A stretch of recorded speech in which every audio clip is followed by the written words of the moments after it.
dan YLKI, serta Edi Priyono, tenaga ahli utama KSP. Selamat petang, Bapak-Bapak. Selamat petang, salam sehat. Waalaikumsalam warahmatullahi wabarakatuh. Pak Sutarto, apa sih sebenarnya penyebab pasti harga beras yang meroket? Presiden bilang bahwa penyebab kenaikan harga beras karena perubahan iklim, perubahan cuaca yang menyebabkan gagal panen. Apakah betul faktor itu yang menjadikan harga beras meningkat, melejit, dan beras premium di pasar retail, di minimarket juga mulai langka nih, Pak Sutarto? Ya, kalau kita bicara keadaan sekarang, tentunya ini pasti ada hubungannya dengan keadaan-keadaan sebelumnya. Jadi tidak tiba-tiba. Tetapi yang namanya El Nino memang itu yang menjadi pemicu yang menambah situasi itu menjadi seperti itu. Kenapa harga seperti ini? Pasti ada, kita lihat sebenarnya tanda-tanda ini sudah ada kelihatan.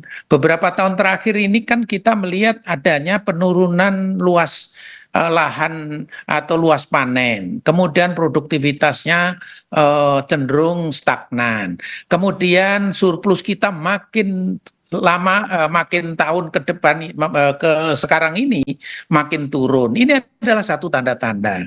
Nah, tanda-tanda berikutnya tentunya stok yang dikuasai oleh pemerintah pun juga nampaknya beberapa tahun terakhir ini, khususnya 3 tahun terakhir ini memang cukup rendah. Itulah yang menyebabkan pada saat terjadi situasi perubahan iklim seperti ini, nampaknya kita belum siap secara penuh gitu ya.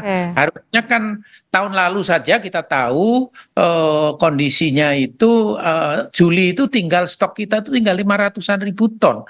Padahal kita tahu di Indonesia ini pengalaman puluhan tahun, itu pemerintah itu biasanya menyediakan sekitar 300 ribu ton yang digelontorkan setiap bulan. Apalagi kita tahu sekarang ini musim produksi di bawah kebutuhan itu menjadi sekarang 8 bulan, terbalik. Kalau dulu itu 8 bulan surplus, 4 bulan minus, beberapa tahun terakhir ini berubah. 8 bulannya menjadi minus. Pak Sutarto, jadi penyebab dari melonjaknya harga beras dan juga kelangkaan beras premium di pasar adalah karena sektor atau faktor produksinya ya. Karena ada tudingan, kemudian ada pendapat yang menyatakan salah satu faktor yang menyebabkan harga beras meroket, kemudian kelangkaan beras di pasar retail adalah karena pemerintah jor-joran bagi bansos selama beberapa bulan terakhir. Apakah itu juga memberi dampak terkait dengan harga beras yang meningkat ini? Sebenarnya kalau pemerintah sendiri yang disalurkan itu kan beras impor. Harusnya justru pengaruhnya positif. Tetapi menjelang pemilu kemarin kan juga banyak para caleg yang juga membeli kemudian bagikan ke masyarakat. Ini juga bisa saja mendorong itu. Tapi juga tentunya carut marut ini kan harusnya kita perbaiki secara holistik. Jadi bukan hanya sepotong-sepotong tadi. Baik, sudah bergabung juga Pak Edi Priyono, Deputi 3 KSP. Pak Edi, jadi apa kemudian yang akan dilakukan oleh pemerintah menstabilkan harga beras? Yang akan atau yang sudah? Yang akan dan sedang, kemudian yang sedang dan akan, karena ini kan masyarakat juga khawatir kenaikan harga beras itu tidak hanya terjadi pada saat ini saja, tapi masih akan ada di beberapa bulan ke depan. Oke, jangka pendek dulu ya. Kalau jangka pendek yang sekarang sudah berjalan, seperti yang dibilang Pak Sutarto tadi ya, jadi produksi kita itu turun.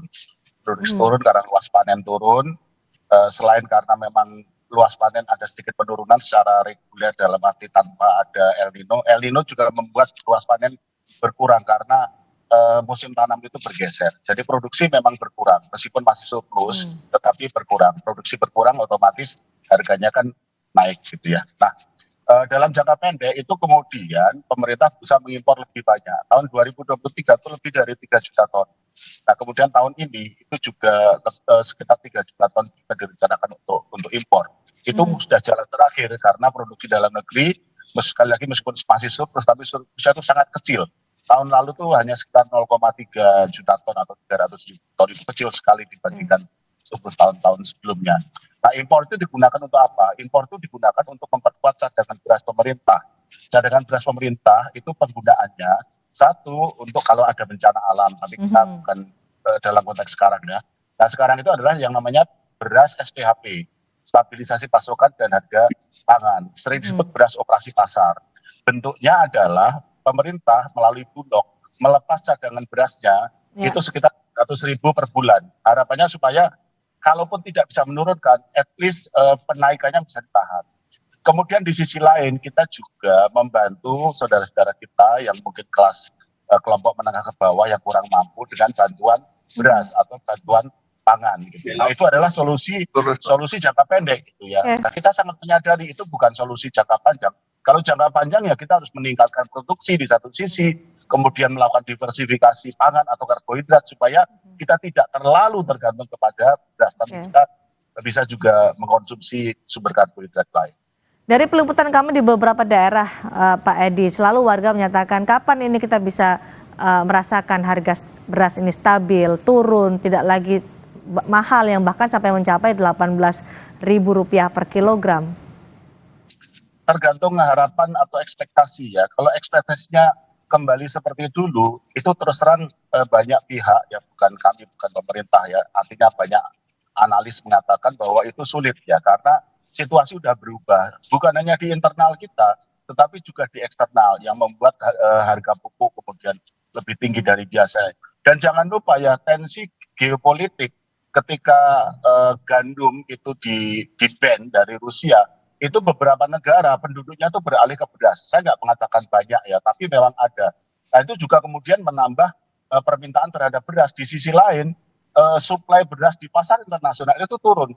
Ya, jadi di pasar internasional itu juga harganya juga naik. Jadi kalau harapan kita kembali ke seperti sebelumnya, saya kira kita sulit ya untuk mengatakan terus terang. Tapi kalau ada penurunan, prediksi dari Badan Pangan Nasional dan juga Kementerian Pertanian, bulan Maret itu kita diperkirakan sudah mulai surplus lagi, karena Januari raya ya, itu defisit. Panennya sudah mulai lah, gitu. Belum panen raya, puncak panen raya diperkirakan April. Nah, sampai dengan itu saya kira kita masih sangat mewaspadai adanya mungkin harga yang masih tinggi. Tapi kita harapkan nanti setelah mulai surplus, harga mulai terkendali. Tapi ya itu tadi, kalau kita berharap harga seperti dulu, rasanya kita sulit ya untuk kemudian menjanjikan. Tentu saja itu menjadi harapan kita semua, tapi saya kira kita juga bisa pasti lebih bisa mengelola harapan atau ekspektasi kita. Oke, Pak Tulus, Anda melihat apakah dengan kenaikan harga beras yang sampai mencapai rekor tertinggi Rp18.000 per kilogram ini akan sama ceritanya dengan ketika kita mengalami kelangkaan dan naiknya harga minyak yang luar biasa drastis pada saat itu? Ya, pertama tentu ini memprihatinkan sekali ya, karena beras merupakan kebutuhan yang sangat pokok, kebutuhan berdasar, kemudian saat ini mengalami harga yang mahal dan bahkan kelangkaan. Nah, ini yang saya kira kalau penyebabnya dulu atau kemarin katakan soal perubahan iklim, kan perubahan iklim kan sebenarnya sudah lama didengungkan oleh pemerintah itu sendiri. Nah, kenapa kemudian tidak ada upaya yang lebih komprehensif untuk mengantisipasinya sehingga tidak terjadi kelangkaan seperti sekarang. Nah, kita minta agar pemerintah secepatnya mengatasi ini agar persoalan perut ini tidak menjadi lebih serius, karena ingat bahwa makanan pokok kita beras dan sangat berbahaya kalau kemudian nanti kita mengalami kelangkaan yang mungkin parah. Tapi Pak Edi tadi bilang bahwa harga tidak akan mungkin kembali seperti semula. Kalaupun ada penurunan harga tidak terlalu jauh lah. Gimana nih Pak Tulus? Pak Tulus? Ya seharusnya bisa distabilisasi sesuai dengan kalau memang dalam hal ini pemerintah harus jujur sebenarnya pasokannya ada atau tidak, baik pasokan dari dalam negeri atau bahkan dengan impor itu ya. Kalau kemudian pemerintah tidak atau kurang transparan terkait dengan pasokan, ini nanti bisa makin mendistorsi harga di pasaran. Nah, sekarang pemerintah harus jujur apakah pasokannya ada atau tidak, kemudian harus impor atau tidak. Karena kalau impor kan artinya harganya juga mungkin berbeda kalau memang harus dengan impor. Pak. Nah, Pak Edi, cadangan beras untuk kebutuhan dalam negeri mencukupi nggak sih sekarang? Cukup, sebenarnya kalau dibilang langka juga relatif ya, karena beras itu ada di pasar kok. Ada di pasar-pasar tradisional kita tuh udah gak cuma ngomong ya, kita ngecek ke pasar, di warung-warung itu ada, memang harganya mahal kita akui, tapi itu ada. Nah yang sekarang kosong itu adalah di retail modern khususnya di minimarket. Itu juga bukan karena beras yang nggak ada sebenarnya, tetapi karena penjual khawatir menjual di atas HET, harga eceran tertinggi. Jadi sebenarnya barangnya ada, tapi karena dari gabahnya udah mahal, maka harganya kan jadi tinggi, lebih tinggi daripada HET. Nah kalau mereka jual, itu mereka khawatir. Nah sekarang ini dari arahan Bapak Presiden mengarahkan supaya HET-nya tetap dipertahankan, tetapi di minimarket dan juga di retail modern yang lain disuplai dengan beras SPHP untuk beras premium. Jadi kalau dikatakan beras langka dalam arti susah dicari sih enggak ya. Beras ada kok bisa dicek. Tapi harganya memang meroket ya. Betul. Oke, harganya memang meroket. Pak Sutarto, kalau ketersediaan beras tidak diantisipasi dari sekarang oleh pemerintah, tidak kemudian dipikirkan solusi untuk bisa menurunkan harga beras dalam waktu dekat, apa kekhawatiran Anda? Ya, tentunya sebenarnya kita kan sudah tahu persoalannya, kemudian apa yang harus dilakukan, dan saya yakin pemerintah pasti sudah punya. Dan kalau kita bicara pengalaman puluhan tahun kita juga sudah punya. Nah yang dikhawatirkan kalau kita tidak mampu mengantisipasi dengan baik dan tahun ini tidak dapat kita meningkatkan produksi kita, produktivitas kita, ya akhirnya kita nanti akan mengimpor lagi lebih besar. Dengan mengimpor yang lebih besar, dampaknya juga terhadap secara nasional kita itu akan menjadi ketergantungan. Maka dari itu jangka menengah dan jangka panjang ini harus betul-betul kita siapkan lebih baik. Termasuk salah satunya yang saya sampaikan tadi, bagaimana kita mengatur mengenai mempertahankan lahan sawah yang produktif, kemudian menambah lahan untuk yang bisa kita tanami tanaman pangan, ya, kemudian yang kedua bagaimana sarana produksi ini kita sediakan. Kemarin ini kan carut-marut pupuk juga cukup serius sebenarnya, dengan dikurangi subsidi, akhirnya akan ditambah. Tapi yang penting di lapangan itu tersedia tepat waktu, karena berbeda 1 minggu saja untuk padi itu akan menurunkan produktivitas. Ini yang harusnya dijaga. Kemudian carut-marut dari aspek distribusi ini juga harus diperbaiki, termasuk mohon maaf ini dalam rangka penyaluran SPHP pun harus kita perbaiki. Ada 4 hal yang penting yang harus diperhatikan. Apa saja itu?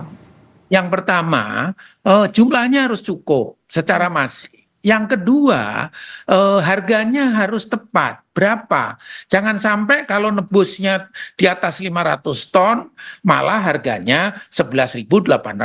Tapi kalau kurang dari 100 ton, harganya menjadi 12.000, misalnya seperti itu.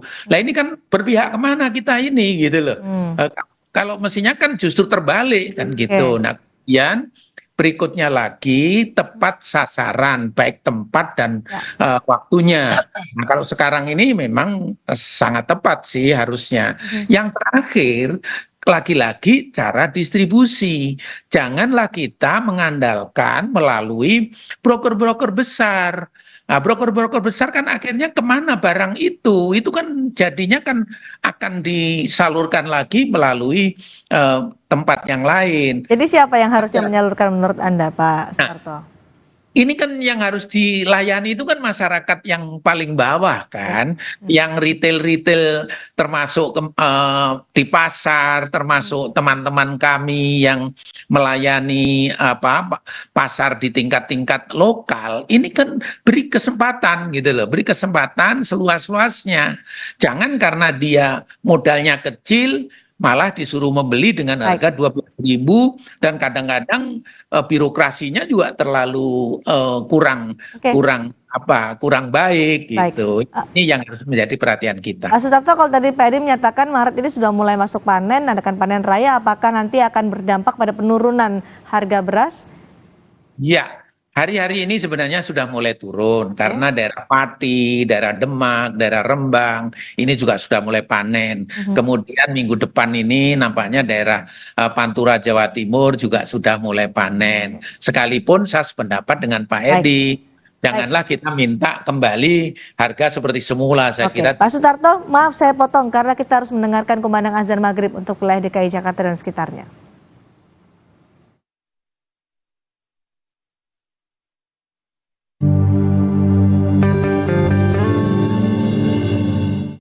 Allah